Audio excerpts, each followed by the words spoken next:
जब अंग्रेजों का गुलाम था ये हमारा भारत, उस समय अमेरिका से एक मिशनरी को भेजा गया। उसको भेजा गया कि जाओ भारत और जाकर के भारत को ईसाई राष्ट्र बनाओ। और वो 21-22 साल का नौजवान था जिसका नाम था सैमुअल इवान स्टॉक। ईसाई राष्ट्र का मिशन देकर के उसको भेजा गया। वो भारत आया, भारत में शिमला गया, वहां पर उसने एक तरफ से लोगों को ईसाई बनाना प्रारंभ कर दिया। जब धीरे धीरे काम चलने लगा तो अचानक से हिमाचल में प्लेग की बीमारी फैल गई। जैसे आज कोरोना की बीमारी फैल गई, ठीक उसी प्रकार प्लेग की बीमारी भी छुआछूत की बीमारी थी। लोग अपने परिजनों को छोड़ छोड़ करके भागने लगे। जैसे घर में किसी को प्लेग हो गया तो घर में छोड़ करके चले गए।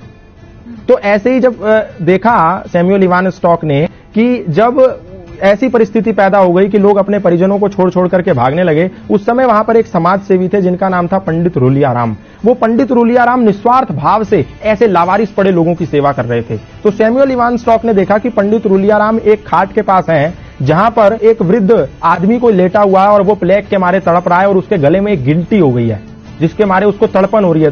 तो पंडित रूलियाराम ने क्या करा, एक कपड़ा लिया, उसकी गर्दन पे रखा और मुंह से उस गिल्टी को निकाल करके उसकी पीड़ा को खत्म कर दिया। उसका मवाद मुंह से निकाला। और जब इस दृश्य को सैमुअल इवान स्टॉक नाम के मिशनरी ने देखा, उसने कहा ये तो सेवा की अत्यंत पराकाष्ठा है, सेवा की उत्कृष्टता है। मैं जो सेवा के नाम पर लोगों को ईसाई बना रहा हूं, ये तो फरेब है, ये तो धोखा है, ये तो फ्रॉडगिरी है, ये तो षड्यंत्र है और ये तो निस्वार्थ सेवा है जहां इनको कुछ नहीं मिलना, ये मर भी सकते हैं, छूने पे लोग मर जा रहे हैं और ये उनकी ऐसी सेवा कर रहा है। उस समय सैमुअल इवान स्टॉक का हृदय परिवर्तन हो गया।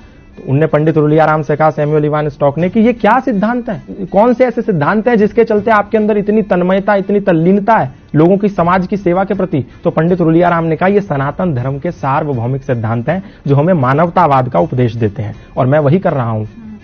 संगच्छध्वम संवदध्वम संवो मनांसि जानताम सर्वे भवन्तु सुखिनः सर्वे सन्तु निरामया के सिद्धांतों को पालन कर रहा हूं। तो सैमुअल इवान स्टॉक ने कहा, मैं भी ये सनातन धर्म के सिद्धांत जानना चाहता हूं।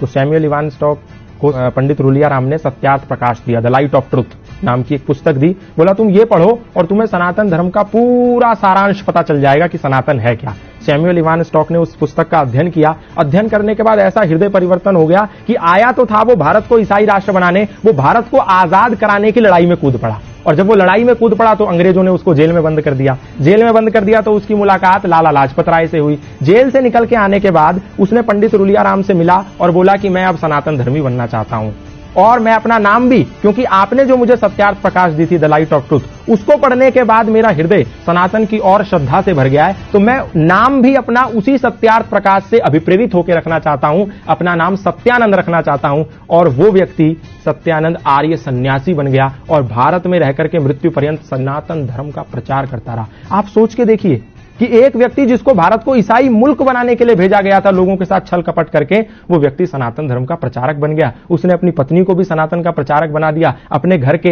एक कोने में यज्ञशाला खोल दी। आज भी हिमाचल प्रदेश में जाएंगे तो वो यज्ञशाला विद्यमान है। वहां उपनिषदों के मंत्र उकेरे हुए हैं उस यज्ञशाला में। उसके घर में आज भी वो भगवत गीता के श्लोक लिखे हुए हैं। तो ये प्रमाण है कि सनातन को कभी, ना उस समय, ना आज, ना आने वाले समय में कभी भी लोगों पर थोपा नहीं गया। ना तो तलवार के जोर पे, ना भय और लालच और षड्यंत्र के जोर पे। सनातन से लोग आए और प्रभावित हो गए। फादर कैमिल बुल के ईसाई मिशनरी थे, आए, रामायण से प्रभावित हो गए, सनातन धर्म का प्रचार करने लगे। बाहर से लूसी गेस्ट आई, सनातन धर्म से प्रभावित हो गई, भारत में गुरुकुल खोल दिया। स्टैनफोर्ड की एक महिला आई, भारत में आके गंगा के पास बैठी, साध्वी भगवती सरस्वती बन गई। एक व्यक्ति स्विट्जरलैंड से पैदल भारत आ गया, 4 साल 18 मुल्क पैदा करते हुए। कोई गया था उसके कंधे पर बंदूक रखने और उसका नाम हो गया बैन बाबा।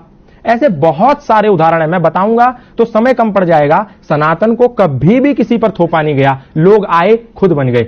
मौलाना महबूब अली खुद पंडित महेंद्रपाल आर्य बन गए। खूब सारे मौलाना, मतलब इमाम मस्जिद के, खुद सनातन धर्मी बन गए। हमने किसी को जोर नहीं दिया, किसी को जबरदस्ती नहीं करी, लोग आए और बन गए। तो इसमें हमारी क्या गलती है?